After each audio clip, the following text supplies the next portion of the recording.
Hello, America. My name is Billy Strange.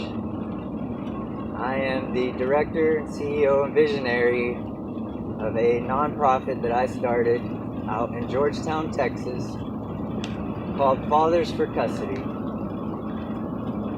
The name came from a group of my friends that believed in this vision, a group of fathers who believed in the vision enough to stand behind me and help me. Therefore, fathers together for custody. Now, we don't only help fathers, we help both parents. Because, yes, a lot of times it goes both ways. But what I'm here for today, America, today is my daughter's 7th birthday, May 4th, 2018.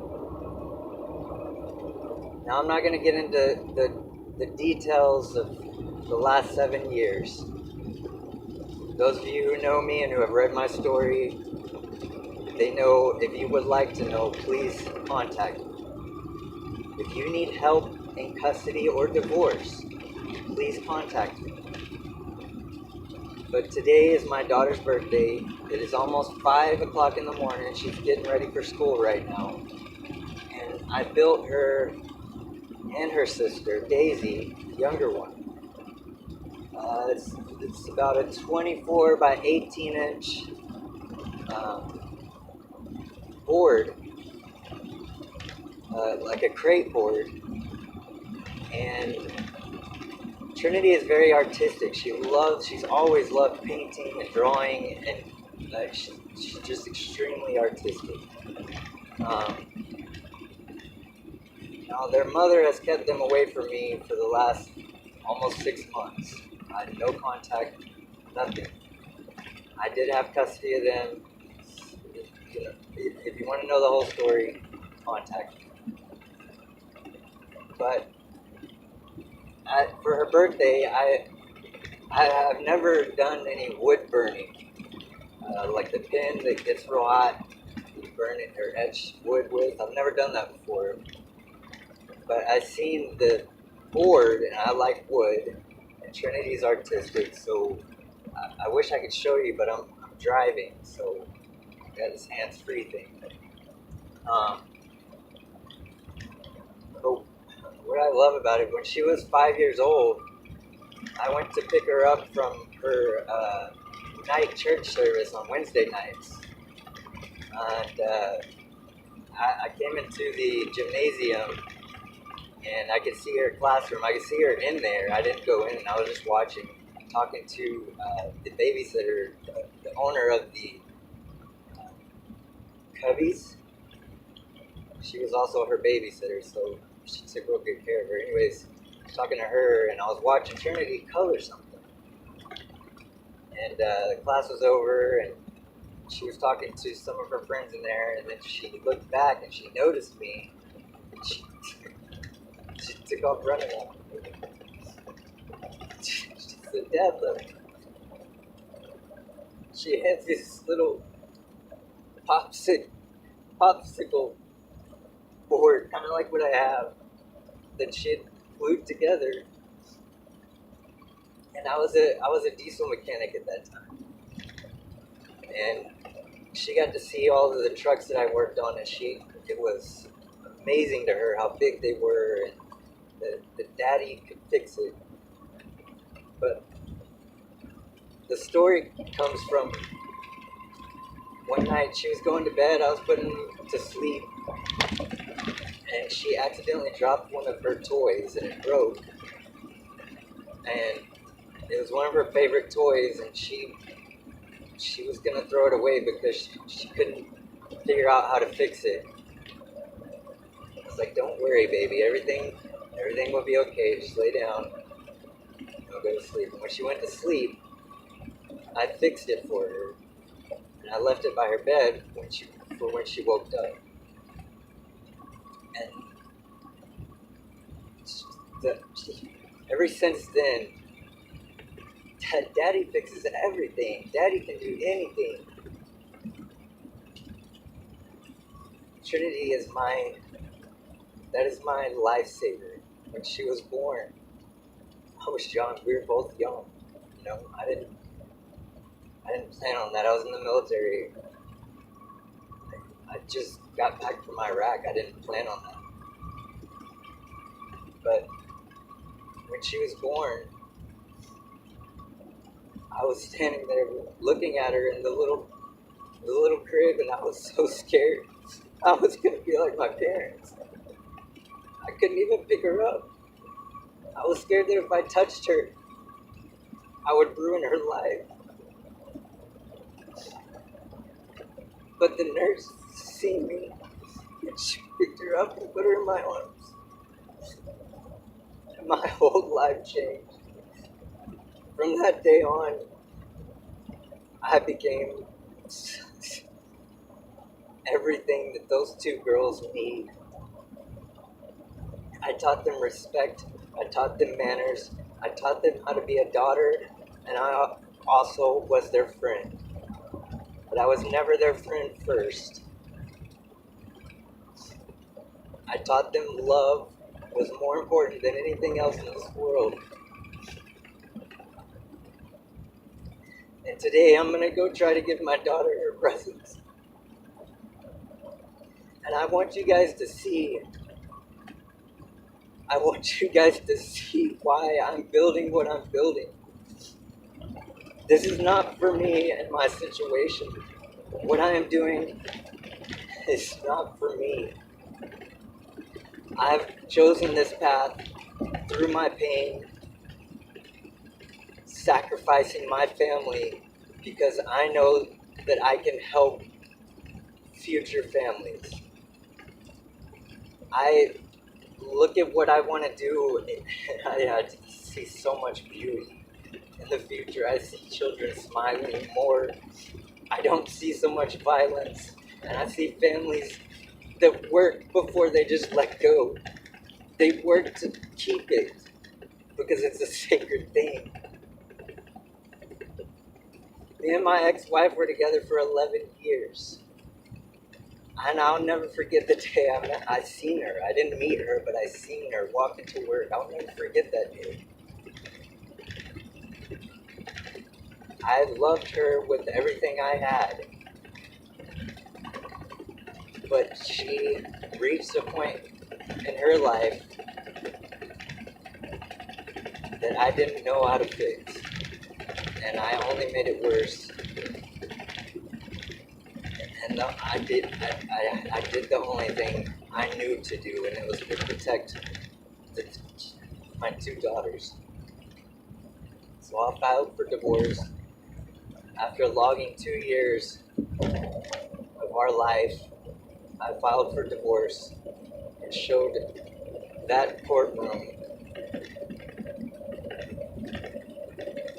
the real Katie. And it hurt more than anything. It hurt so bad to do that because I loved her so much. It hurt so bad to show that. But I had to protect my kids. I had to. And since that day in court, she gained this horrible revenge.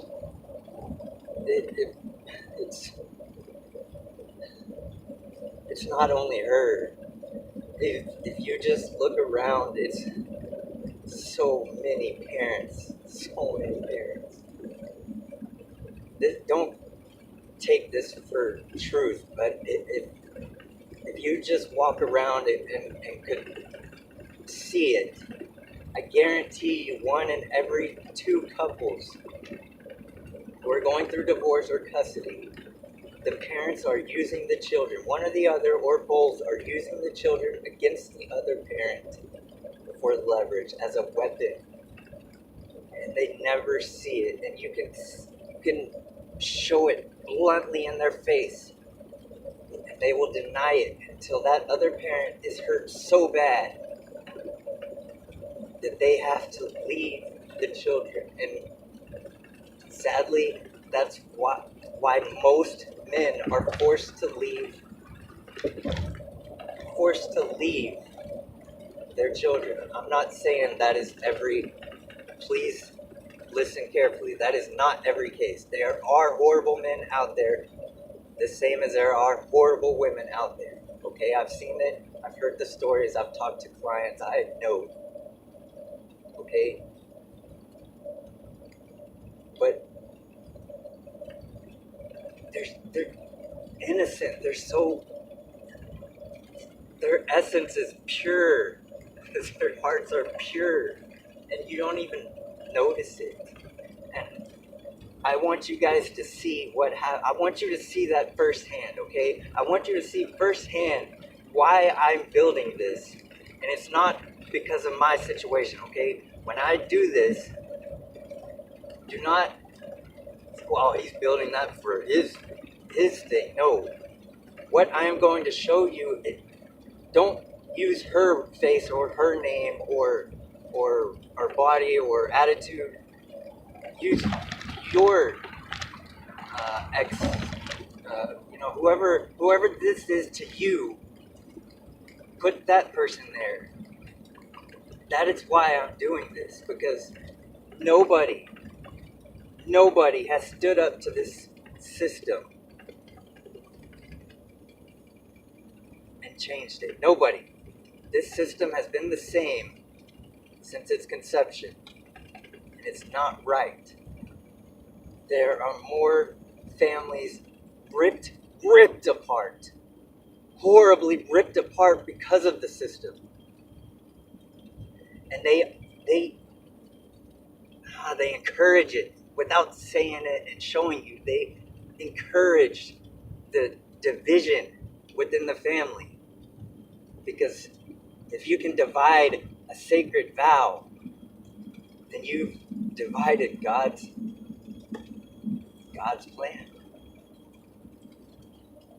And you tear the entire family apart while you do it, and you pit them against each other. And the ones that are hurt the most are the children. So I'm going to stop this video here until I get to her house, until everything's ready. I'll try to get a picture of the board when I get there so you guys can see it. I just spent about 3 hours making it. I went inside and bought it, and kind of bought some miscellaneous little knickknacks to put on there and some paint, so she can actually paint it herself, whatever color she wants. Her and Daisy. I'm assuming Daisy's never really been she's not patient enough for painting. I would build, when I had my divorce, I got into wood making, I would build custom end tables or coffee tables, very exotic things that you wouldn't really think of. They're beautiful, and Daisy was always the one wanting to grab the power tools at 2 years old, and Trinity would just sit beside me with her coloring books while I'm doing what I'm doing. Yeah, it was perfect. It was perfect. And I never used any of that against her. The courts gave me custody, and hold on one second. Okay. Courts gave me custody. This road closed. And so she had standard visitation, okay? I grew up with no parents. I grew up with no mother. My grandmother is the greatest parent I ever had. But she lived her own life. I'm sorry, that road, it was closed, it distracted me, now I lost my train of thought.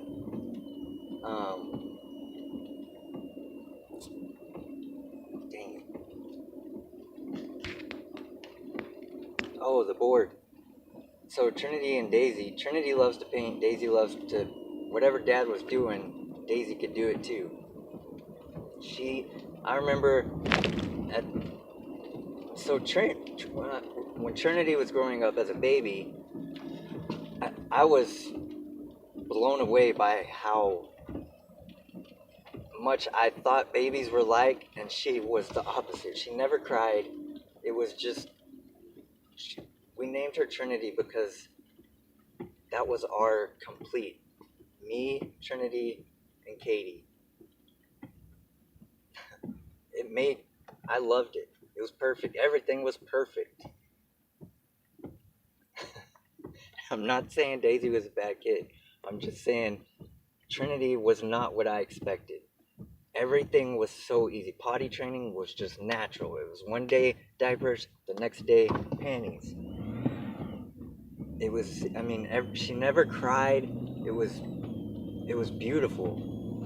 She always hung around. She wanted to be with us. It was just perfect. It was not what I expected, but I loved it. She is the one who changed my life.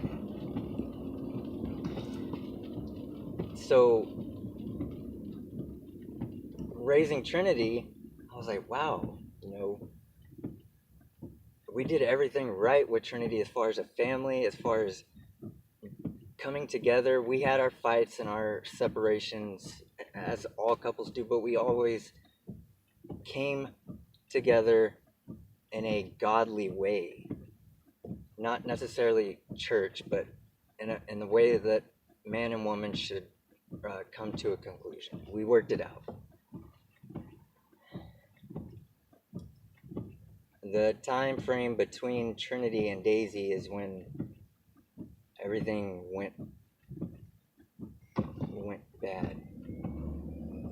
I'd gotten out of the army because she was in and out of psychotherapy, trying to kill herself, cutting her wrist, and I was locked in to go back to Afghanistan this time. I just got back from Iraq. We had the baby, and Katie was she's diagnosed with bipolar, and her hormones, they just went nuts, and I couldn't bear to go to Afghanistan and come back to no wife and no daughter. So I got out of the military, and phase 2 of her, it really is PTSD. I don't know what else to call it, because when I got out of the military, she was panicking because now we have to pay for healthcare, and we have to pay for housing, and we're not making the same amount of money, which was not good money, but she was used to a government-controlled environment where they take care of you and you feel like you're doing awesome, but really I wasn't doing. I didn't like it, and I didn't want to leave. What I'm saying is I didn't like the family environment of the military. Okay. Now, if I would have never met Katie and I went into the military, it would have been my favorite thing in the world. I loved it when I was in Iraq. Before me and her were together, I loved it. But anyways, during the period between Trinity and Daisy, Trinity was born on May 4th, 2011, and Daisy was born on February 28th, 2016. Okay, so you see the time frame there.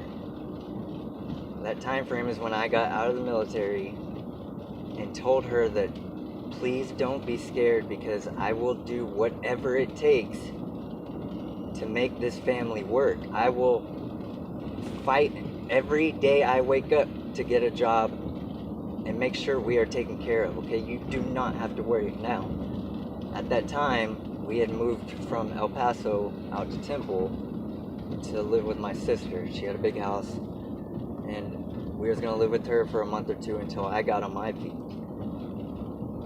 I was dead determined I'm gonna get a job and I'm gonna take care of it. And I did that. I very, very well did that. So I was a diesel mechanic in the military. I got out. We get to my sister's house, and not even 2 weeks of being there. Okay, Katie's freaking out every day, freaking out because we're not bringing in money. Now we have to get food stamps and WIC, and now her pride is hurt, and she thinks everyone blah blah blah.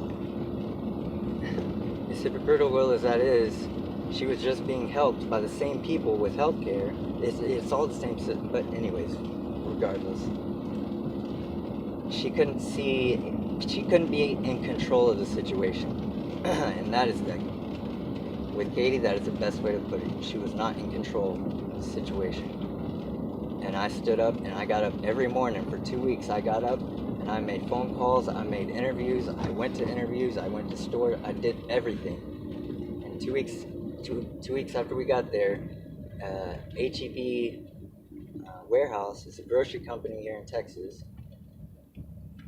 The distribution center in Temple, Texas, which is a Center Texas hub, gave me a call and said, we're looking for mechanics. Come in on this day. We got a group of people, so do your best. So I get there and there's only 2 of us. This guy who looked like he was right out of college, he had some blue jeans on and like a flannel shirt, halfway buttoned up. And he looked like a smart kid. Just this was a big company. It's a multi-billion-dollar company, and that's not the way you should have did that. So I came in with my suit, full suit, black silk pants, the black vest, black jacket, the gold tie, and the people we went in to talk to were not even mechanics. They were managers over one of the divisions in the warehouse, but not the mechanic division. But they were dressed exactly like I was. So the first question they asked me is, what is the most important thing in your life? And why do you think it would help you at HEB? And I dead looked them both in the eye and I said, the most important thing to me is my family. And the way it would help me at HEB is I have to provide for my family. So I will do everything you need me to do so that I can make that happen. So that my family is taken care of. And that you could just see their faces, both of them. Like, who is this guy? And we just kind of talked the rest of the sitting, and so I just pulled up at her house. Okay, I'm gonna show you guys the board real quick. Turn these lights off. Now, I'm not on her property. I'm in city property. Okay. Now, if I was to go onto her property right now, she could legally do whatever she wanted, I guess. Get some more light.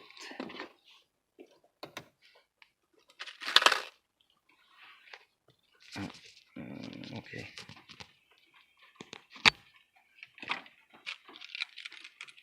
So this board came just the plank. It was just the plank by itself.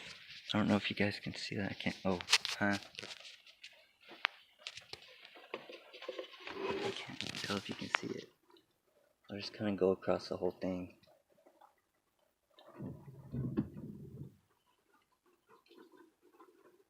So I'd never used a wood burning, whatever they're called, pen or whatever it is, until this. But it looks pretty cool. Now, as you see right here in the middle, I have always done this. I've always involved all of us in anything that I've done for them. no matter what me and Katie have going, as long as they can see their family together in one piece, their families together in one piece, that's all that matters, guys. It's not hard. It's not hard. So I'm gonna turn the camera around and see if I can get the light to come on.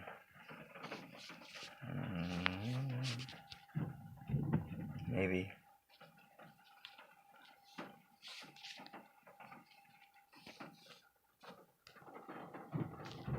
Okay, I guess this is the only way to do this video. I'm trying to get a new phone, guys.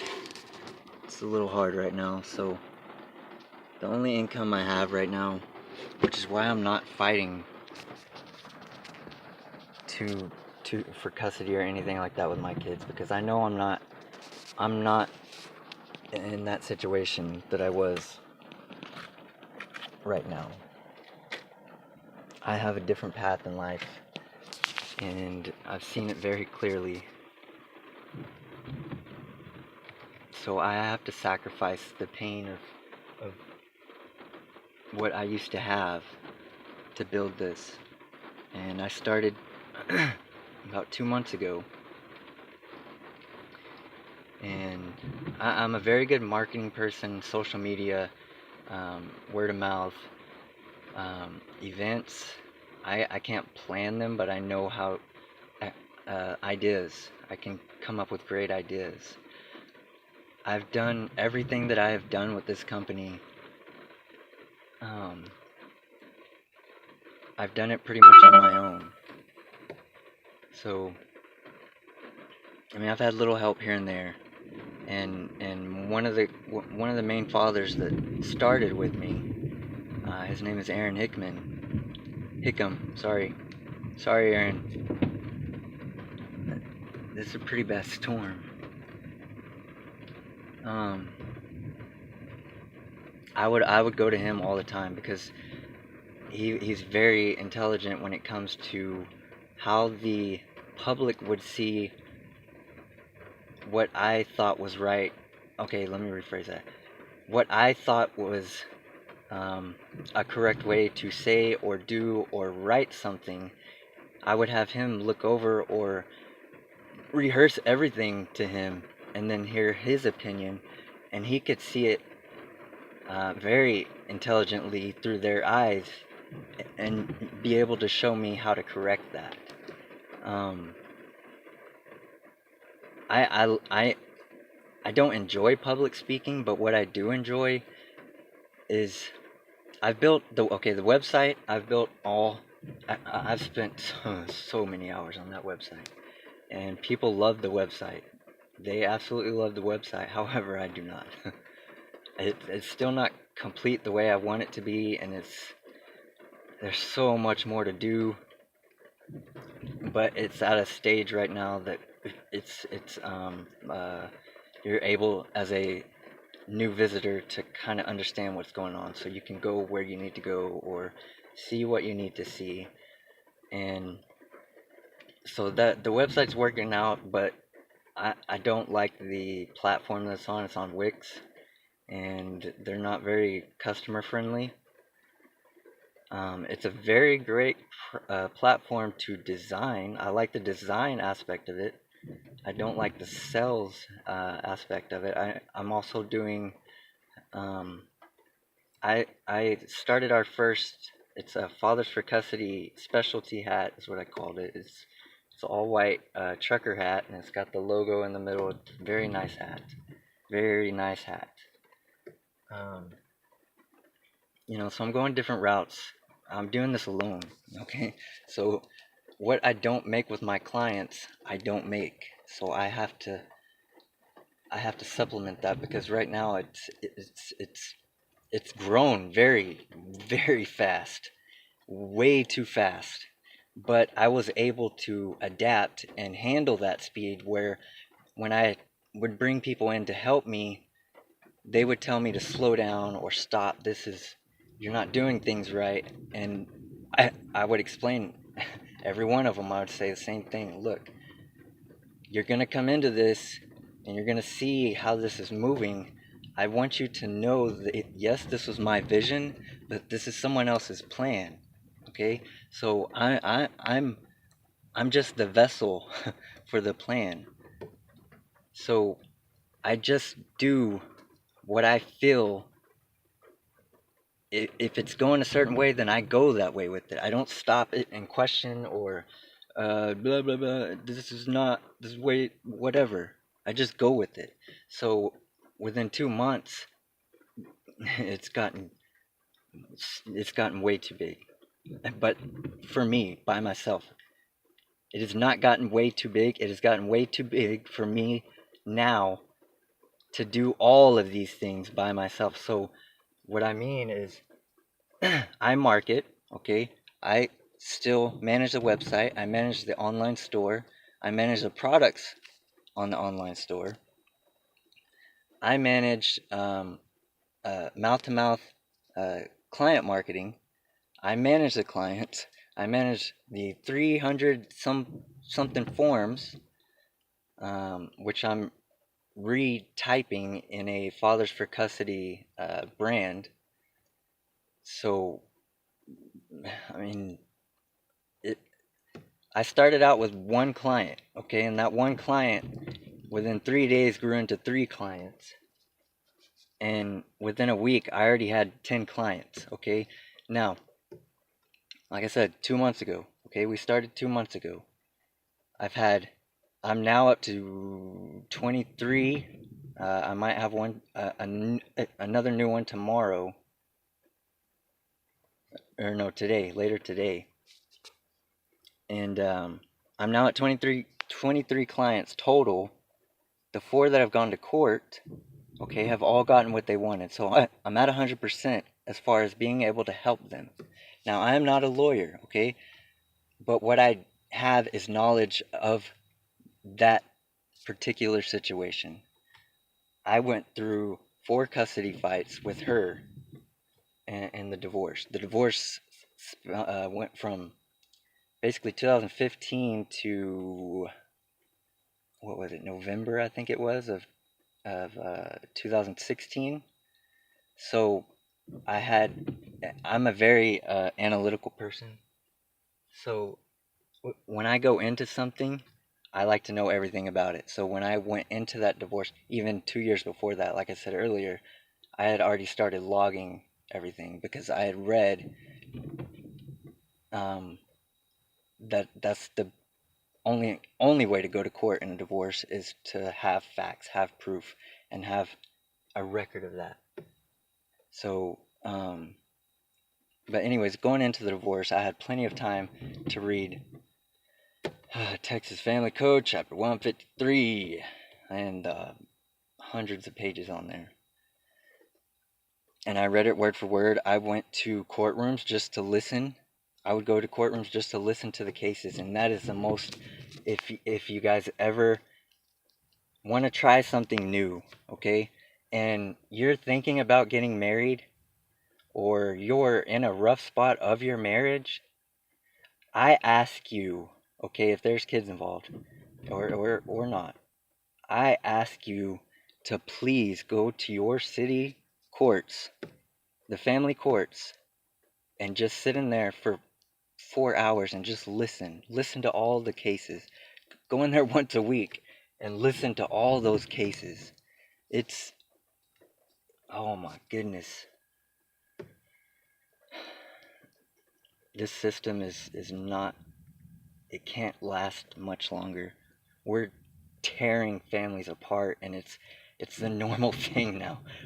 It's a normal thing to not get married in America now because it doesn't last. So why do it?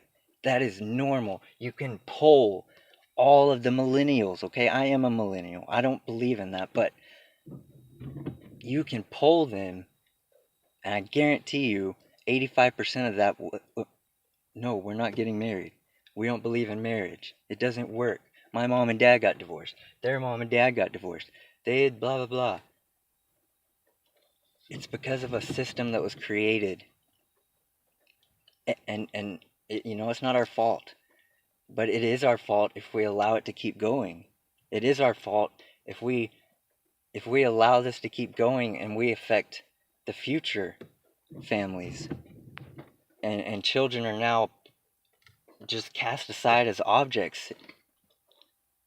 I don't know the future, but if we don't stop this, who's to say that won't happen? That whoever can use the kids the most is the winner. Whoever can hurt the kids the most, that's the winner. Whatever your imagination, I don't know. But that's how I see it going. That's how I see our future if we keep going this way. So I need you all to really deep down understand what I'm saying today. And the point of this whole thing is to show you that I'm trying to be here for my daughter today on her birthday before she goes to school. And all I want to do, okay, and I will let her know, I will let Katie know this, and I will not step on her property as I am telling her this. I will tell her, Katie, all I want to do is hand you her gifts and let me see you show them to her. And let her see her dad. That's all I just want you to take it from my hands and give them to her.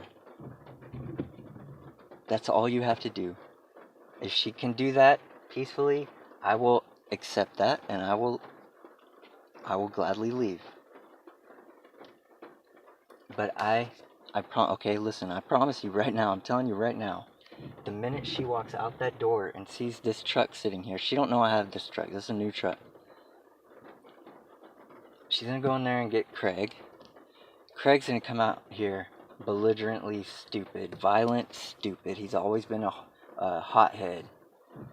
And he's gonna get in my face and he's gonna yell and he's gonna tell me to get out of here. And while he's doing that, Katie, if I could, if it was daytime, you would be able to see Katie at the door with the kids inside, door shut, while she's calling the cops. Okay? I can promise you it will play out word for word, play by play, just like that. And if it doesn't, I apologize. But that is how it has been for the last 3 years. It's the same thing every time. Every time it's the same thing. It has not once changed. The last time I was out here, me and my grandmother came out here.